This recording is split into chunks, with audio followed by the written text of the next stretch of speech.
ମୁଁ ଆଜି କରୁଛି ଗୁଆଁର ଭଜା। କାହିଁକିନା ଗୁଆଁର ଭଜା ବହୁତ ଲୋକ ଖାଇବାକୁ ଭଲ ପାଆନ୍ତିନି, କିନ୍ତୁ ଗୁଆଁରଟା ବହୁତ ଦେହ ପାଇଁ ଉପକାରିତା। କାରଣ ହେଉଛି ଆମ ବହୁତ ଲୋକଙ୍କର ବ୍ଲଡ଼ ପ୍ରେସର ବି ହେଉଛି। ସେଥିପାଇଁ ଗୁଆଁରଟା ଭଜା ଖାଆନ୍ତୁ, ଦେଖିବେ ବହୁତ କମ୍ ଦିନ ପରେ ବି ଆପଣଙ୍କର ବ୍ଲଡ଼ ପ୍ରେସରଟା ବହୁତ କମିଯାଉଛି।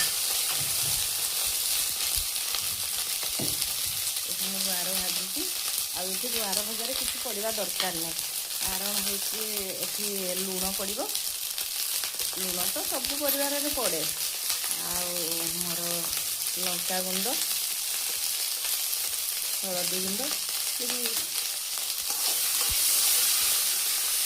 ଆଉ ଆପଣମାନେ ଯଦି ପାରିବେ ଜିରା ଗୁଣ୍ଡ ଟିକେ ଦେଇଦେବେ, ଜିରା ଲଙ୍କାଗୁଣ୍ଡ ଆଉ ରସୁଣ ପେଷ୍ଟ କରିକି ଯଦି ଛିଞ୍ଚିକିରି ଦେବେ ପିତା ଅଂଶଟା ବହୁତ କମିଯିବ।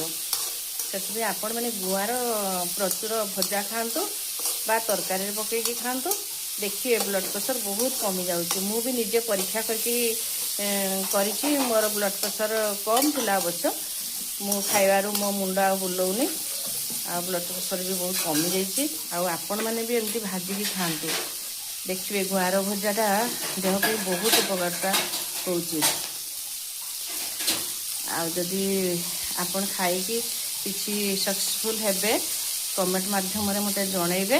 ଆଉ ଭିଡ଼ିଓଟାକୁ ନିଶ୍ଚୟ ଦେଖିବେ, ଆଉ ଲାଇକ୍ କରିବେ, ସେୟାର କରିବେ, ସବସ୍କ୍ରାଇବ୍ କରିବେ। ଦେଖନ୍ତୁ ଭଜା ହେଉଛି ଗୁଆଁର ଭଜା।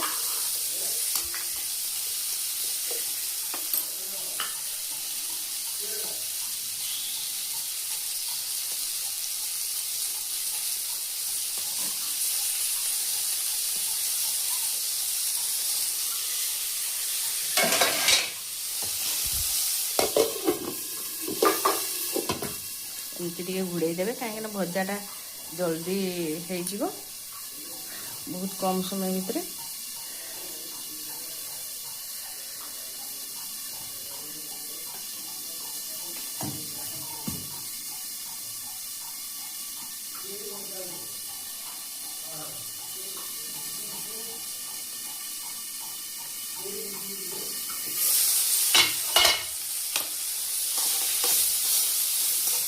ଦେଖୁନାହାନ୍ତି ଗୁଆଁର ଭଜା ହେଇଗଲାଣି।